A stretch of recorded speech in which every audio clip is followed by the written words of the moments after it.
So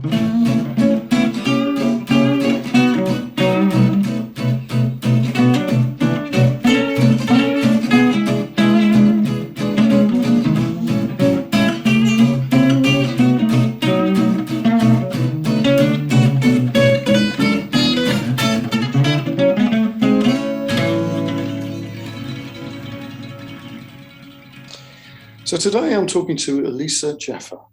Hi, Alisa. You all right? Good morning. Yes, thank you. Cool. Look, traditional first question. What do you do? What do I do? I'm a glass artist and tutor, and I'm also a singer in a band. Cool. Now, glass artist. Okay. So tell me what that is, because I've got an idea, but it probably is completely wrong. Well, the method that I use is called glass fusing, which involves putting glass into a kiln and melting the glass in the kiln, and that's kind of the basics of it. So that's the kind of stuff I do is kiln work. Right. So, have you always done this? No. No, in fact, neither of those things that I mentioned just earlier I've been doing for years and years. It's all been a bit recent in the last 8 years, I would say, that I pursued both of those the direction that I've gone in. So I feel with my creativity that I kind of came late to the party, but not too late. Which is a good thing. No, it's never too late. It's never too late. It's never too late. So this interests me anyway, because, you know, in these podcasts, I've had people that have either done something all their life, or I've had some people who took up a skill early on and then stopped and then came back. I've interviewed some people that have done numerous things. So I'm just interested in that, because I think we have an idea, which I think is wrong, that people have, you hear it, don't you? Oh, they're so talented, as if they haven't had to work at anything. And of course, if you're doing anything creative, you realise there's absolutely hours and hours of work goes into something. So was there any sort of inkling early on, when you were younger, like when you were growing up, that you were involved in creative things, or was that just something? I had to dig a bit deep here, actually, because I was trying to rack my brains thinking, was there a flair for anything in my childhood? To tell you the truth, I was a very shy, nervous child. I wouldn't leave my mother's side at all. I was terrible like that. But I, like any child, really, I enjoyed making things. I wasn't very good at school. I wasn't very academic, and I didn't really relate to very much. And I never liked to put my hand up and answer questions because I didn't think I was going to say the right thing anyway. So felt very stupid at school, I have to say. Didn't do very well. And I don't know, I've been trying to think of the things that I've been exposed to in my life that may have kind of embedded into my mind somewhere and just lay dormant until I had the headspace, I suppose, for it to emerge and allow that creativity. I would never have thought of myself as a creative person ever, prior to embarking on the glass artist side of things, or even singing. I never even sang when I was a child. I was very quiet, didn't really feel that I had a voice at all. I didn't speak a lot, actually, for most of the time. So, because I was so shy. I remember at school, I did do an art O-level, but I wasn't very good. I mean, I must have showed an interest in it or thought, oh, maybe I could try this. but wasn't great. I have to say, I didn't pass my art O level. So I just thought, oh well, I'm not very good at that, so let's just throw that away. I never felt that I was very good at anything, and that's why I tried lots of things over my life. I moved around quite a lot as well when I was a child. I moved to quite a few places, lived abroad as well, quite a bit. Yeah. So where did you live? Well, when I was 2, my family moved to Israel for 3 years. Oh, right. Yeah. So we lived in Israel for 3 years. I was very young because we returned when I was about 5. And I don't remember a lot from that time. I don't remember thinking it was the best time, I have to say. I don't have many memories of Israel. But obviously, you know, it was something I did. And I moved around quite a lot, came back to England when I was 5. I had a brother as well. I've still got a brother, but he was 18 months younger than me. We never really got on either. So yeah, I've just been moving around. And then when I was, I think about 18, I went back to Israel for a year with a group, and I was on a kibbutz for half that time. Yeah, I was on a kibbutz.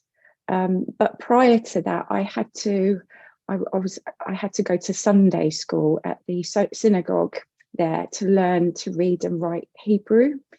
So I had to do that as well. So I had some sort of grounding for when I went to Israel. And I did learn languages at school. I did French and Spanish as well. However, I may have a flair for languages, but I was too shy to use them. I didn't want to speak. But did you speak if you were in Israel? What did you do? Well, a lot of them spoke English, I have to say, thankfully, because I was so out of my comfort zone when talking another language. But obviously, just being there, you're immersed in it and you pick up a lot. Yes, so maybe, so I would use it when I had to. That was all. It's when I had to. But obviously, I absorbed more and I understood more than I would speak. This is interesting. Fascinating. Because it obviously goes to prove that people are far more creative than they believe they are, right? And the education system, I'm involved in it, but and it's not the fault of the teachers because they're only doing what they're sanctioned to do. But unfortunately, what happens is it excludes so many people. Because, if you're the type of person who is like the type of person who'd set up the education system, you do very well because it's obviously following the sort of guidelines that people have laid down. And even though obviously lots has been done to change that, the basic system is problematic, particularly if you're the sort of child who likes to be within the family. As you said, you like to be close to your mother. And lots of children want to be close to their mother. And sometimes that goes on for a long, long time. And that is difficult for them to leave that and go into, with a whole bunch of people that you don't really want to be with, probably. But yeah, so that's interesting.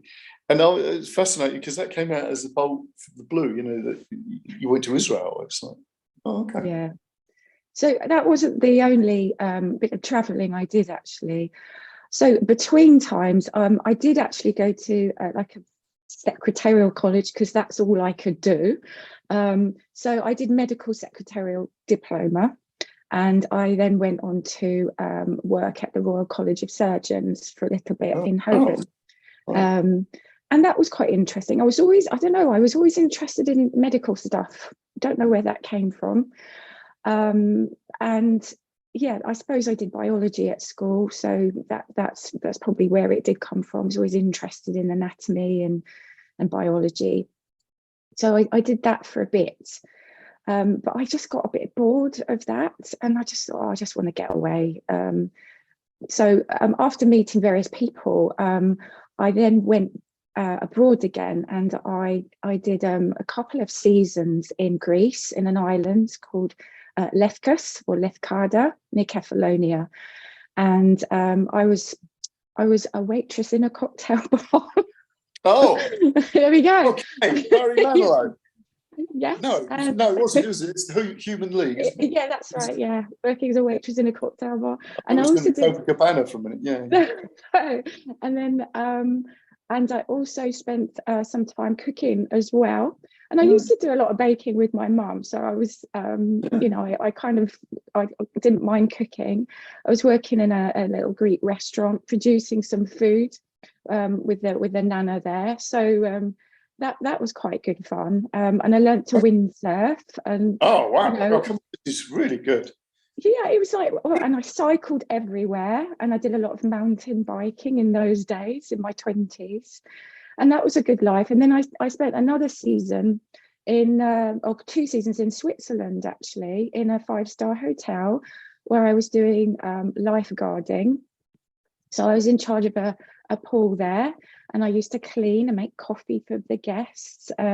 And the languages there, well, we had in Switzerland, it was all over the place: Italian, French, all sorts of, you know, the Swiss, obviously, German was all around me there.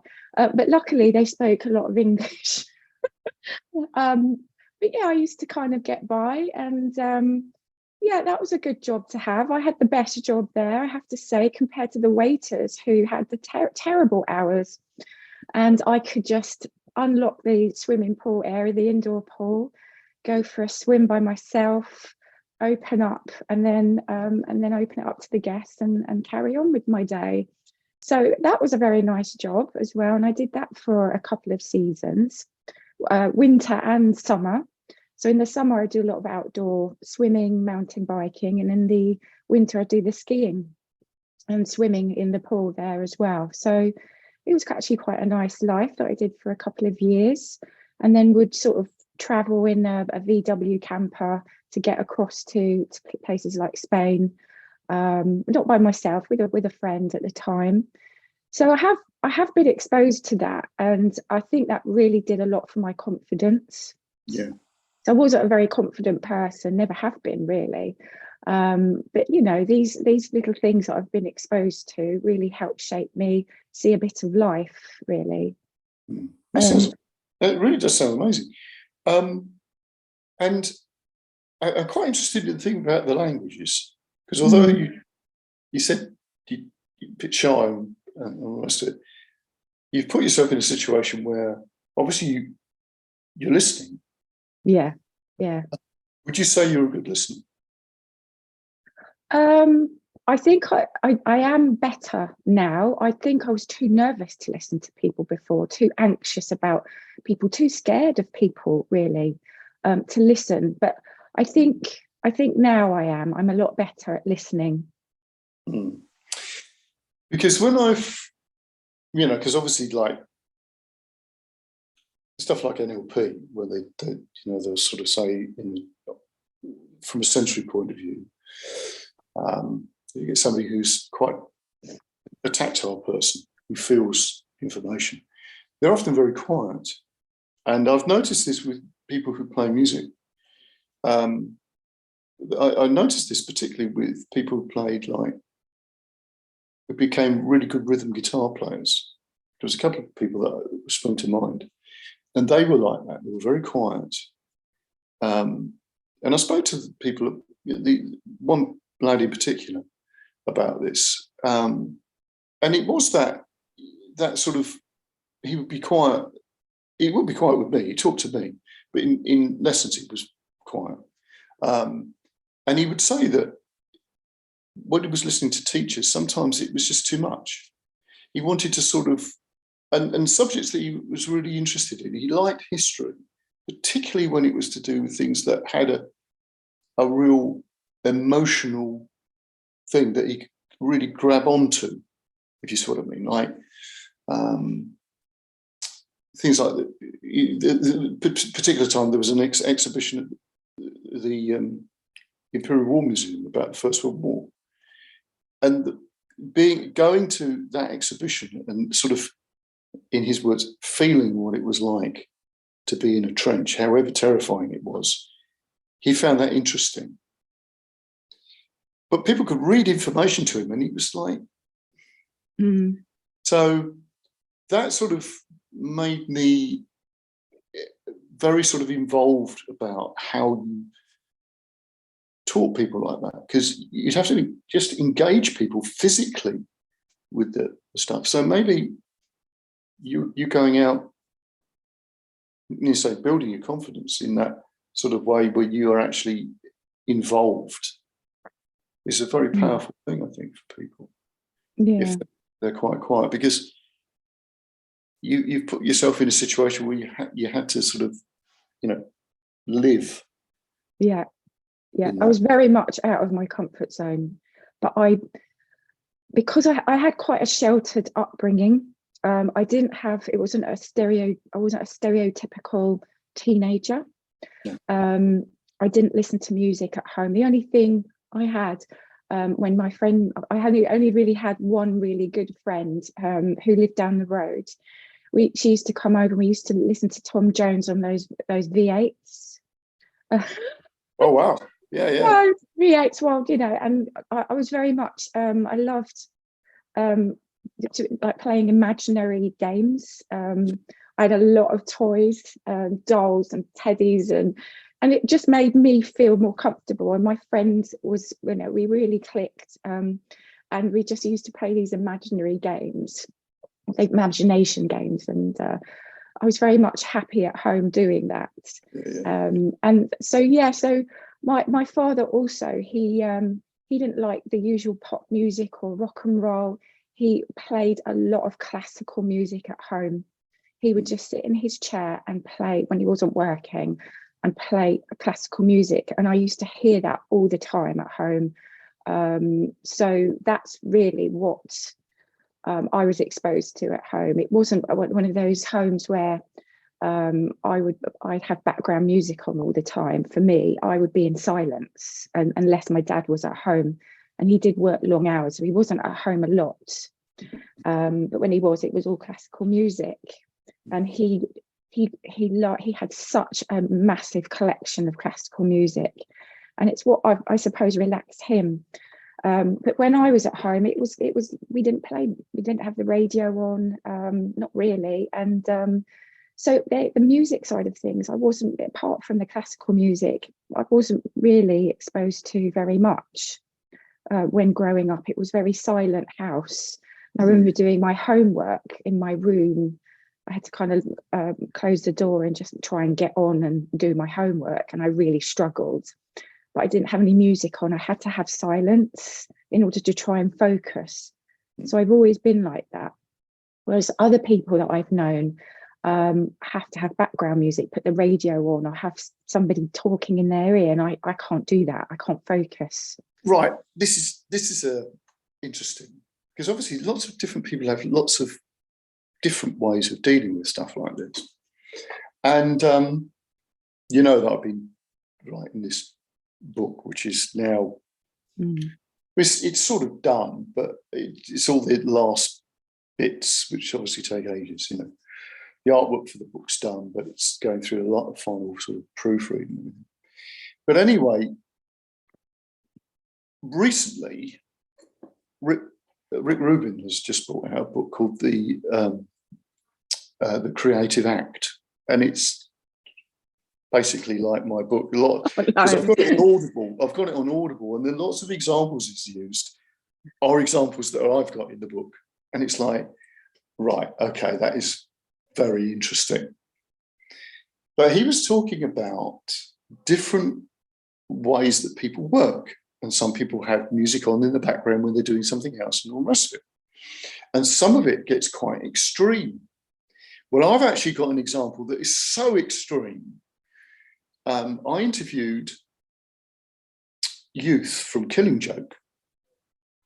And of course, he's a very well-known record producer, and he works with, he did the Verve album, Drugs Don't Work on it and stuff like that. And I had a lot of problems getting him on the podcast because he was keen to go on it, come on. But every time we arranged something, he didn't show up. I thought, it's weird, first, and then you start thinking, well, I started thinking, it was sort of personal, it was like he was taking a mickey, But anyway, we got to I don't know how many times we'd arranged a time, and I'd left a period of time, because I just thought, well, I'll just give it a month and get back to him. So anyway, we arranged the time. The same thing happened. We got to the time. I think nobody showed up. So I rang him.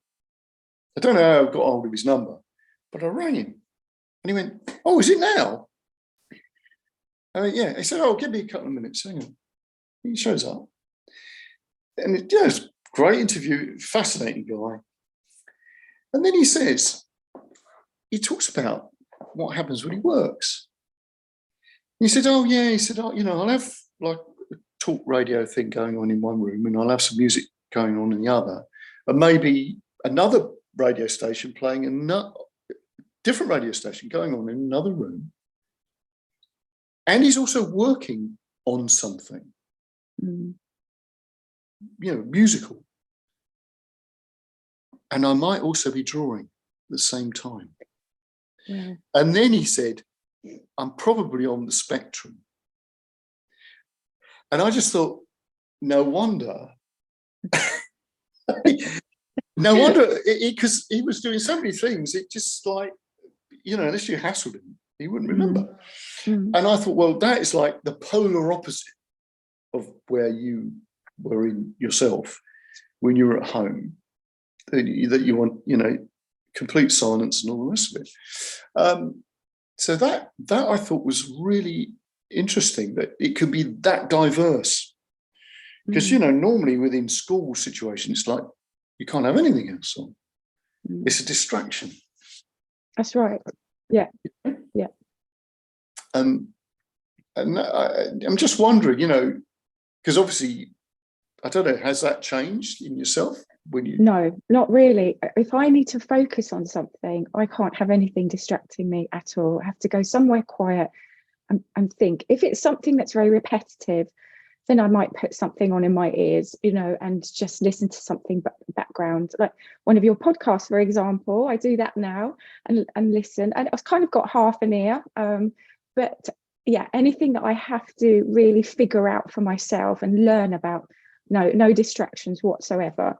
But funnily enough, I remember when I was about 18 and I was driving, I remember going with a friend to a nightclub in the West End. I used to drive to the nightclub because I don't drink.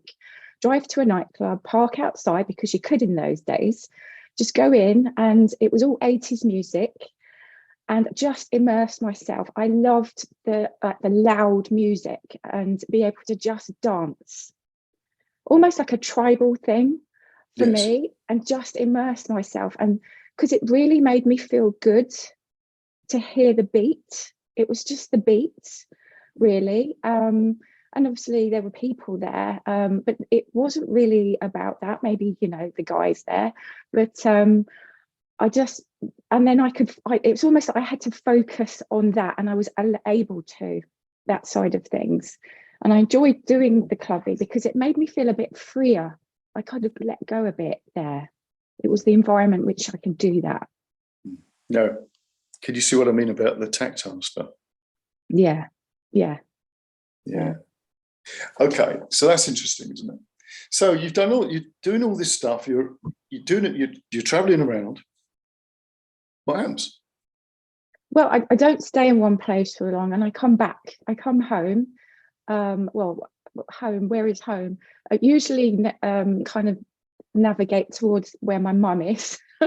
Come home, and then I decide to do something different. So what have I done? So initially I worked in the National Health Service, and And I went on from being a medical secretary to something else called clinical audit. And clinical audit was something quite fascinating for me, because it allowed me to interact with people and facilitate workshops. And I was always interested in teaching people to do things so that they could do it for themselves and achieve something. And I know where that's come from. It's come from my school days, because I knew I couldn't get on at school. I struggled. I never wanted, I just felt I wouldn't want someone else to go through that. Yeah. So they needed to learn something. I wanted to. There's a feeling thing, isn't it? Yeah, absolutely. I felt so stupid and incompetent at school. So I wanted to make other people feel that they could achieve something. So I was always into facilitation, and I used to enjoy, although it was very nerve-wracking, but as long as I was confident about the stuff that I was teaching, I was all right. And I loved doing presentations, but it was very much out of my comfort zone, and used to teach people how to use software on a computer so they could collect data. So that I did that for a bit, but then my skills transferred to. So where was I? So I've always done that, and then I did a TEFL course, teaching English as a foreign language, and again it was a form of teaching, because I wanted to teach people, young people, English in a way that they could relate to.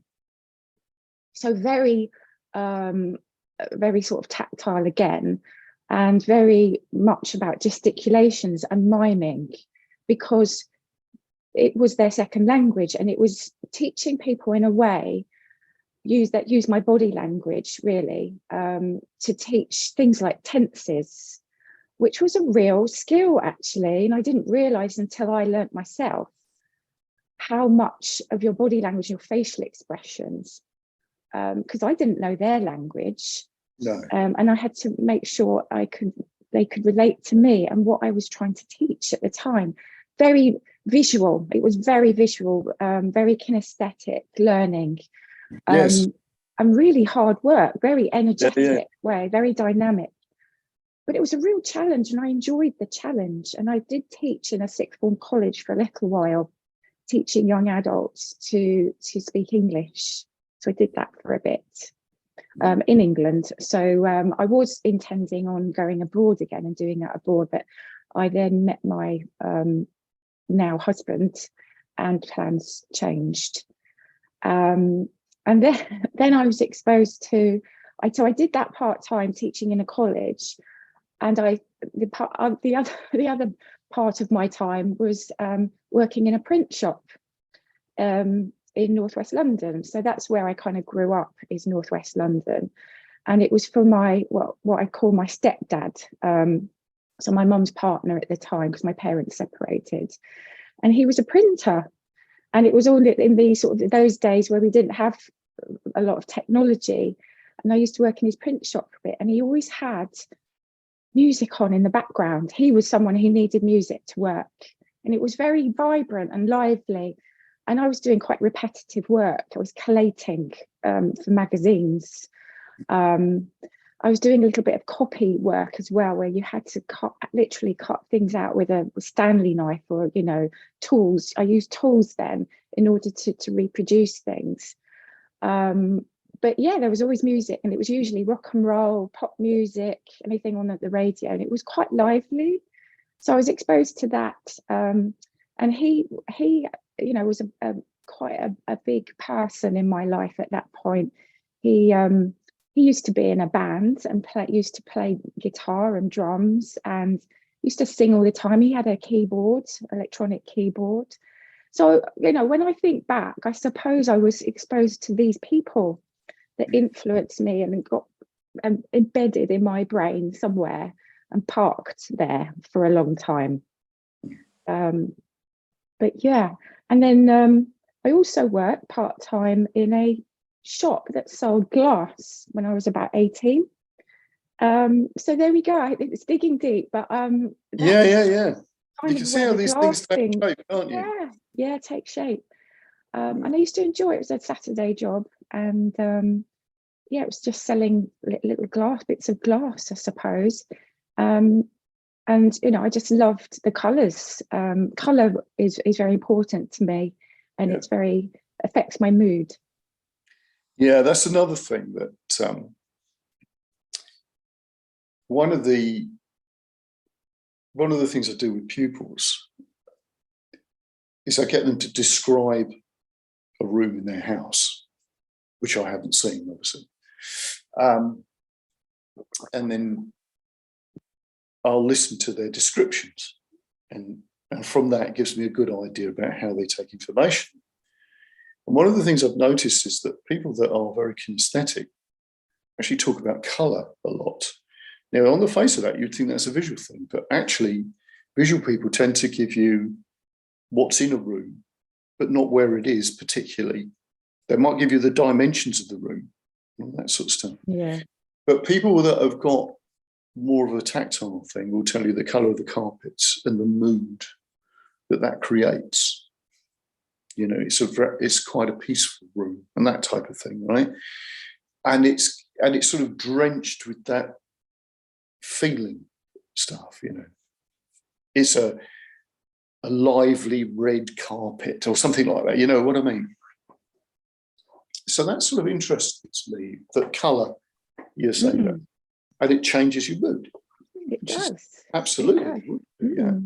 Yeah. Okay, so this sort of get to this bit where you're now, because you're involved in doing his, art and thing. So what starts to happen then? What would you say? Well, I know you've got a family, haven't you? Yeah. I've been jumping about a bit, I have to say, because as I keep remembering, I keep going back in time and then going forwards again. Yeah, it doesn't matter. Yeah. So after that, I suppose I met my now husband, and we started a family. But I moved from northwest London to Kent, and I've been here now for 20 years to raise my family. But what I did when my youngest, I've got 3 children, my youngest about 1.5, I wanted to do something for myself, not just be a mum. And I know it's not just being a mum, because being a mum was really hard work. Yes. But I knew then that I was a bit of a nurturer. I loved, although it was really hard work, I love nurturing people, which is kind of overlaps with what I do now. So I trained, whilst my little one was about 1.5, to be an antenatal teacher.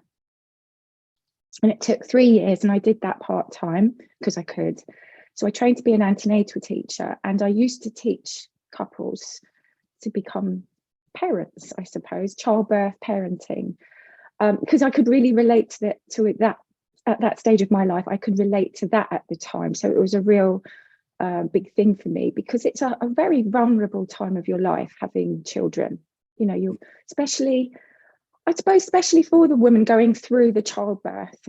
Also the fathers. I would also do fathers only classes as well, and people would come to my house in a group, and we would talk about childbirth and parenting, and they would come for a course, and then I would also deal with them afterwards, see them afterwards as well, and that really was very rewarding, very satisfying for me. And also I used to volunteer at a breastfeeding clinic. I used to help women with their breastfeeding issues as well.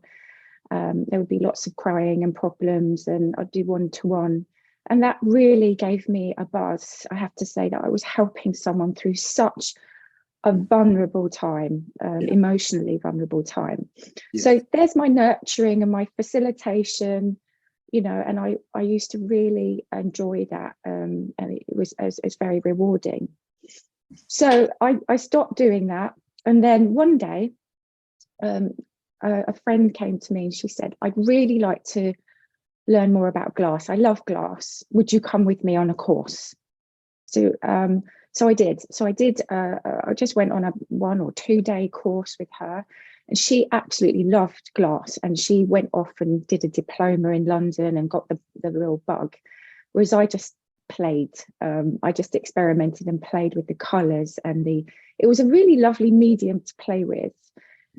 And this was in probably 2017, 2018, so not that long ago.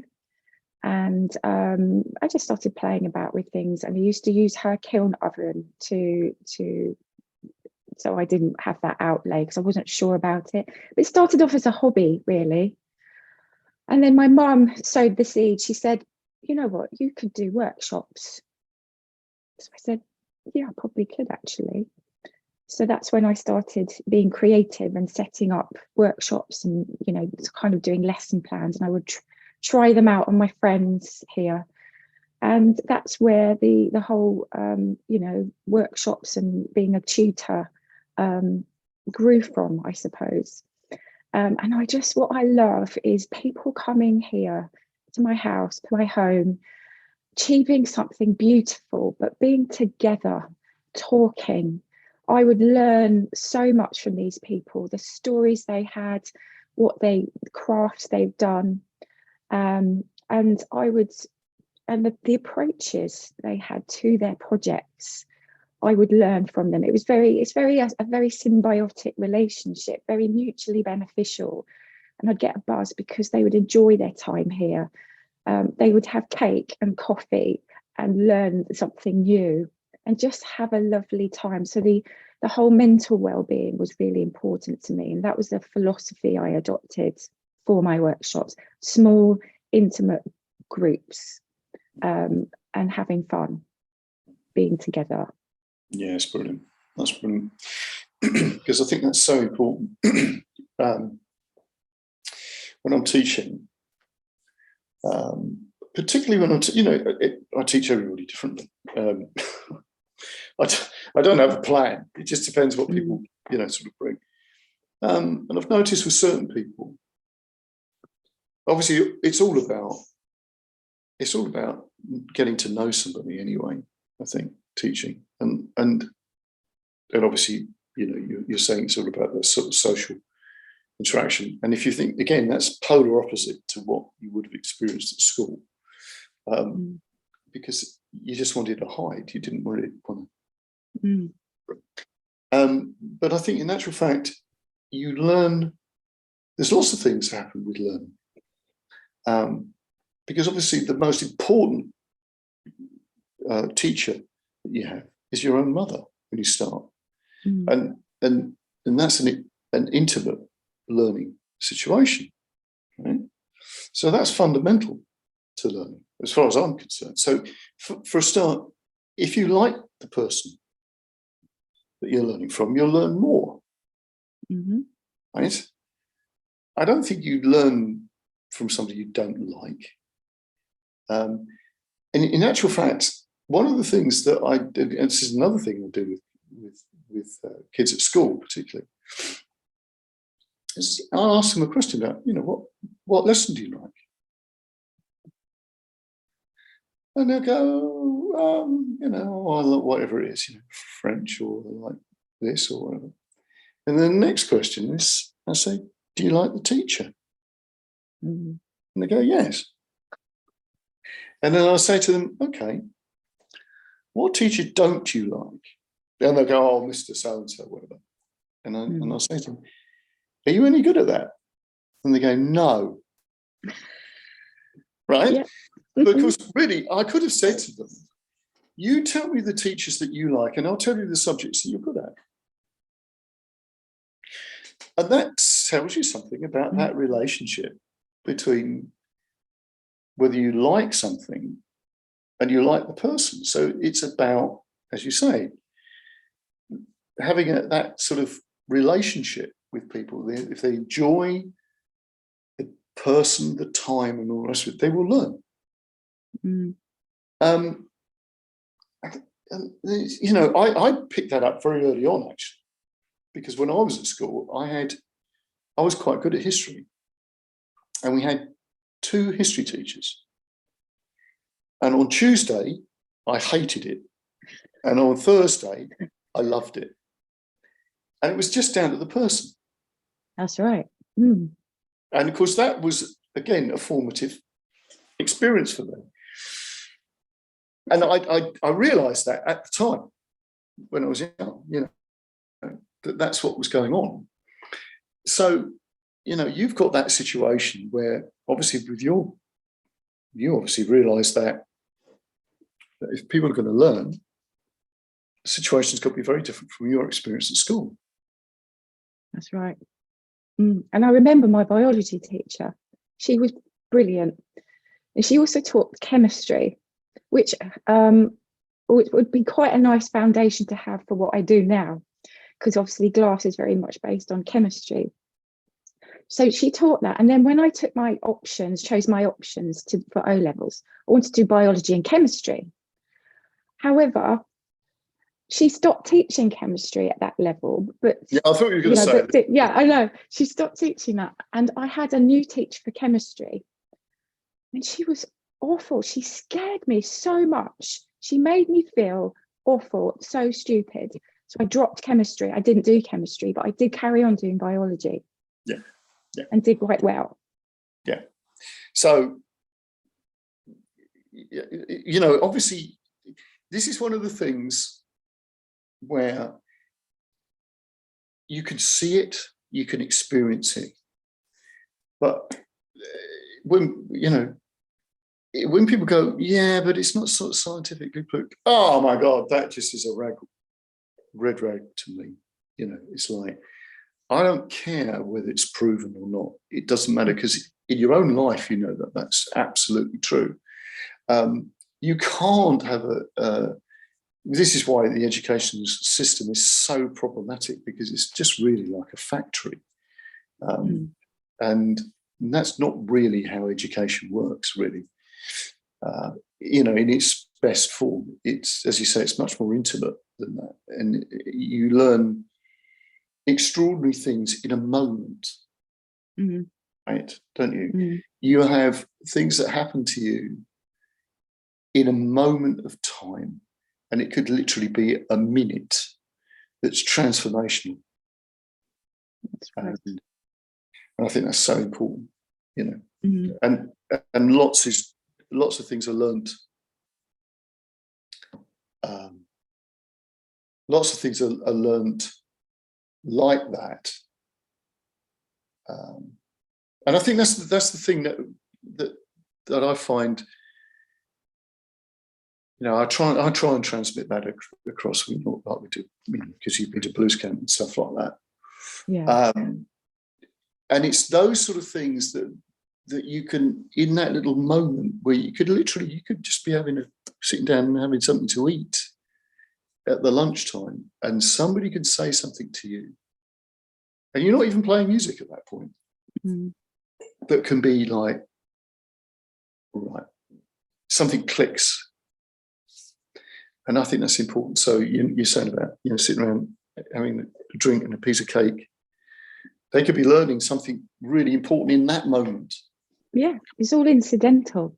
Of course it is. But really vital, actually. Yes. Really vital. Yeah, totally. So I'm fascinated by what you do. So could you explain a little bit, because you said about, you briefly said that it's about heating glass up and all the rest of it. Tell me a little bit more so that people know. Okay, so with glass fusing, it's literally melting glass in a kiln, but it's quite decorative stuff that I do. So it's literally putting glass together on glass, creating, it could be an image, it could be abstract. And I tell the people that come to my workshops, there's no right or wrong, because you're looking at it, it's something that means something to you, not anyone else. So no right or wrong. It's all experimental, and there should be no pressure at all.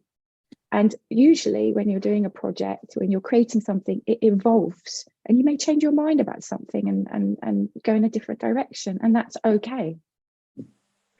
So yes, so a lot of colours are involved. And I have to say, I still don't know, as an artist myself, I don't get a lot of time to make something for me, kind of in between the workshops. I don't even know what my thing is, or if I have a thing, you know, a niche, something that I've been known for as an artist. I have still yet to find that.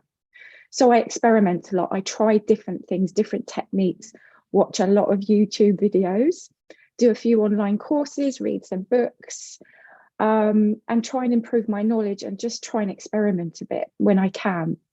It's a bit of a slow process because I've got to find time in between all the other things that I do, and but it's a journey, and I don't mind. I haven't found myself yet with the glass artistry, but I do work towards you know, some exhibitions, sort of not very high-end stuff, but just to put myself out there, promote my workshops, and you know, I also promote my workshops by speaking to groups like Women's Institute groups or art groups, so that you know, I can try and I suppose convey my passion to other people, and they may or may not come to my workshops as a result, but I enjoy doing that, and it again gets me out of the way. I'm out of my comfort zone, because I'm speaking to groups of people, and that really puts the fear of God into me, but it gives me the confidence at the same time. So I make myself do these things because I don't want to regret not doing things. I want to be open to opportunities, and I've decided to say yes to everything and do it. Have a go. That's and be interesting. brave about these things. Because that seems to be a theme about people that are successful in what they do creatively, is that they don't say no. Right? They say yes to you know, even when they think, oh my God, what do I do now? Because I've got to learn how to do this thing or whatever, you know, that I've said yes to, you know. And I think that's an important thing. Now, you say you don't like to put yourself out there because you sing in a band, so yeah, that's pretty much putting yourself out there, isn't it? It is, and I tell you how I came to do that. So it was at a social gathering a few years ago, sort of around the same time I started, you know, playing with glass. It was a social gathering, and I have a friend who has been to blues camp called Ron Legas, and he was at the social gathering. We have children, at, you know, same age, so that's how I know him. And he said to me, he posed a question. He said, so if you could do anything, Alisa, what would you do? And I said, I was actually quite scared of that question. I thought, I've got to think about this because I've never really thought about myself, about me, and whether, you know, what I could do. I never thought I was good at anything, to tell you the truth. That's why I did so many things. I was trying this, I was trying that. I said, well, I don't know if I'm any good at singing, but I wouldn't mind having a go. You know, now that I've got to the stage in my life where my children are older and I've got a bit more time. And so he said to me, well, why don't you come to my house? Because I, you know, play a few chords on the keyboard, and I've sung, and you know, I've got a band, and you know, why don't we have a go? You know, I can help you a little bit. And I was absolutely I was so daunted by this, but I said yes. I said okay. But I remember going to his house for the first time in his music room, and I was shaking with nerves. I just thought, I can't believe I'm doing this. This is so out of my comfort zone. And we would do some exercises, and he would, you know, and I said, look, can you just be honest with me? Can I actually sing? Have I got potential? He said, yeah, I think you do, you know. So I thought that made me feel a little bit better. Maybe I could just do this for myself. Because he said, well, maybe, you know, you could do some open mics. And I said, there is no way I'm going to perform in front of anybody else, anyone, not even one person. I'm having enough of a time doing this in front of you. This is just too scary. But as time went on, he convinced me to go to an open mic night after about a year, I think it was. And I remember going to the Grey Lady in Tunbridge Wells, where it was hosted by a guy called John Lovett. and or Levitt, I don't know how he pronounces his name. Yeah. And he, I remember going, and I was so nervous. And he said, "Oh, so which two? So you, how many songs are you going to be singing?" He asked me. And Ron would come with me because he knew I needed some hand holding, and I'd rehearse these songs, but I wouldn't have rehearsed with the musicians that were there. And there was a brilliant pianist and bass player, and so he would ask me the song. So I would say, "Oh, I can't even remember which songs I was singing." I just remember shaking throughout the whole time I was there. And eventually I would have to go on the stage. And I was quite nervous, and it would affect my breathing. I was quite, shaky with my breathing. But I did it, and Ron was there to support me, and I was very grateful for that. So just by doing that, I was very, it kind of spurred me on to do that again. And I remember John, and I know you've interviewed him for a podcast, and he used to open up the evening by singing himself, and he is no singer, but he would do that deliberately, I'm sure, to kind of lower the bar. And I was very grateful for that. I thought, oh, okay, I think maybe I could do this. So I went to a few open mic nights, and I would take friends with me and family, just to hold my hand, really. So that's how the singing started. And then Ron recommended that I would go to a singing teacher, one that was qualified. He thought I was ready. So I started doing that. And it wasn't until I went to a singing teacher that I thought to myself, do you know what, I'd really like to write a song myself. But what could I write about, and how do I go about doing that? So I kind of learnt a little bit about songwriting. But the only thing I could relate to at the time was my glass hobby. So I wrote about colours, and it was called a song called Hologram. And I did a whole word association when I was trying to write. And I didn't realise that I could be quite descriptive in my writing. I don't know where that came from. Some point in school, maybe, I don't know. But I could be quite descriptive. And so I wrote a song called Hologram, and I got that recorded, put it on the music platforms. I don't know how many people have listened to it, but I enjoyed the process of writing a song, arranging it, being part of the production of it with help. And so it was all very collaborative, and then recording it. And I thought, yeah, I really enjoy doing this. I don't have a lot of time for songwriting, but I did start then, again, a few years ago, mainly in when we were all in lockdown. That was the time to be a bit more creative, because I couldn't run my workshops. So I started thinking about that more, the more of the music side of things. So at that time of going to singing lessons, I thought, you know what, I'd really like to be in a band. And I thought, well, the only way I'm going to be in one really is if I could set one up myself. But I thought I didn't have a clue how to do this, or whether I was good enough really to do. But I just thought I'm going to have a go. I did sing in Ron's band a couple of times to try and put myself out there and sing in front of people. But I was still quite nervous about it all, even when I set up my own band. So I thought, oh well, I'm on a website. I can look for musicians and audition. I thought, what am I doing? I don't even know. It's like the blind leading the blind here. But I managed to find people who helped me start this band, and we called it the Maidstones. Found a bass player, and it taught me so much just by setting one up and mixing with people that I wouldn't ordinarily meet.